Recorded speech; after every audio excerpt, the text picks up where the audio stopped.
Welcome to The Newsworthy. All the day's news in less than 10 minutes. Fast, fair, fun, and on the go. Thanks so much for tuning in. Today, President Trump's controversial comment and a do not travel warning for parts of Mexico.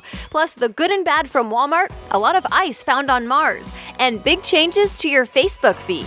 All that and much more in less than 10 minutes. I'm Erica Mandy. Today is Friday, January 12th.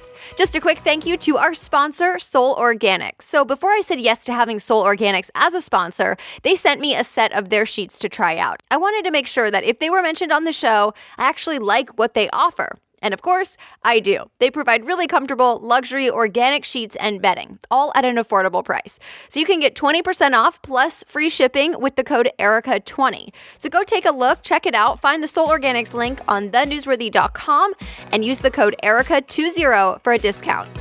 All right, you ready for the news? Let's do this. President Trump is facing backlash for a comment he reportedly made in the Oval Office. The Washington Post reports he was meeting with lawmakers, talking about a bipartisan deal on immigration when they talked about protecting immigrants from Haiti, El Salvador, and African countries. President Trump's response? Well, the Post reports he questioned why we would have to have people from, quote, shithole countries coming here. And he suggested we bring in people from countries like Norway instead. Fox News reports about a dozen people were in the room at the time, both Democrats and Republicans, and now some people from both parties are making it clear they are not happy with what he said, saying it's racist, unacceptable, or that there needs to be an explanation. A White House statement responded, but didn't deny he said it. The statement says, while certain politicians fight for foreign countries, President Trump will always fight for the American people.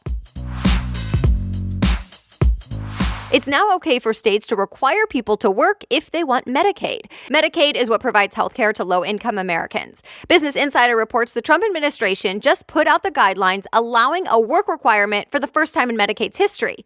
To be clear, it's still up to the states, so it will only apply if a state decides to put that rule in place. For states that do, it means people getting Medicaid would have to prove that they're either employed, in school, or in a job training program. There would be exceptions, though, for some people, like those who are sick or elderly. An update now to the California mudslides from earlier this week. The death toll is up, now at 17. And NPR reports there were people ranging in age from just 3 to 89 years old. Several people are still missing. Remember, it happened in Santa Barbara County, specifically Montecito, where celebrities like Oprah, Ellen, and Rob Lowe live. Other people are now describing what it was like when the mudslide happened. For some of them, a river of mud and rocks came crashing into their house. CNN reports one person rescued a baby from the mud. Others climbed to the roof of their homes. The 101 freeway is also buried. And remember, this is the same area that had wildfires just a few weeks ago. The fires caused the ground to be really vulnerable to mudslides. There is now a strict do not travel warning for 5 states in Mexico. The reason?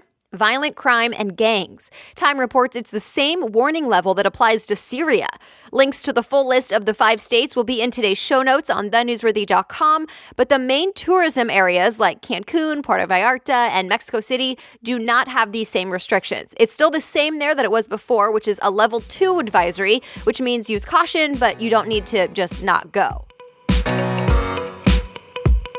There is good and bad news for Walmart employees. First, the good. The minimum hourly wage for workers is going up to $11, and there will be bonuses of up to $1,000 because of the new tax cut for corporations. At the same time, the company announced it's closed some Sam's Club stores, which Walmart also owns. More than 60 Sam's Clubs will shut down. Business Insider reports a bunch of employees showed up for work yesterday, only to find a sign saying closed for good. About a dozen of the Sam's Clubs will become distribution centers as more people buy stuff online instead.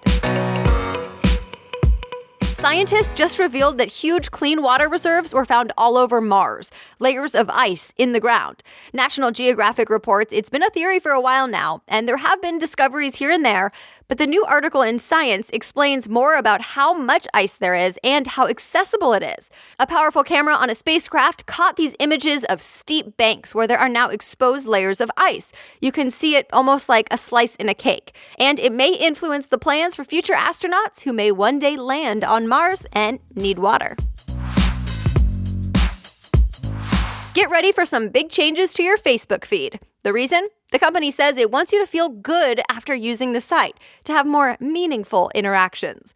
TechCrunch reports to do that, Facebook will start prioritizing posts from family and friends. And over time, you may not see as many branded videos where you just kind of watch it and don't do anything, or posts from companies in general.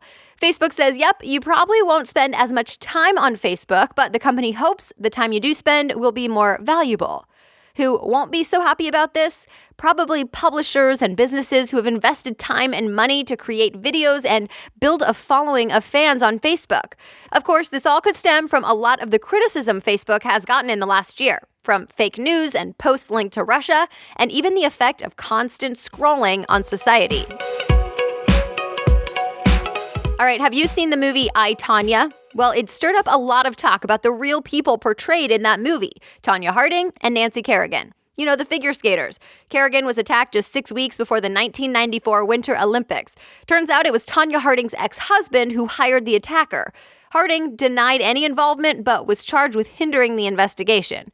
The movie takes a closer look at Harding's life, and the real Tonya Harding has been very public on the red carpet and doing interviews with press. She says she loves the movie and how she's portrayed.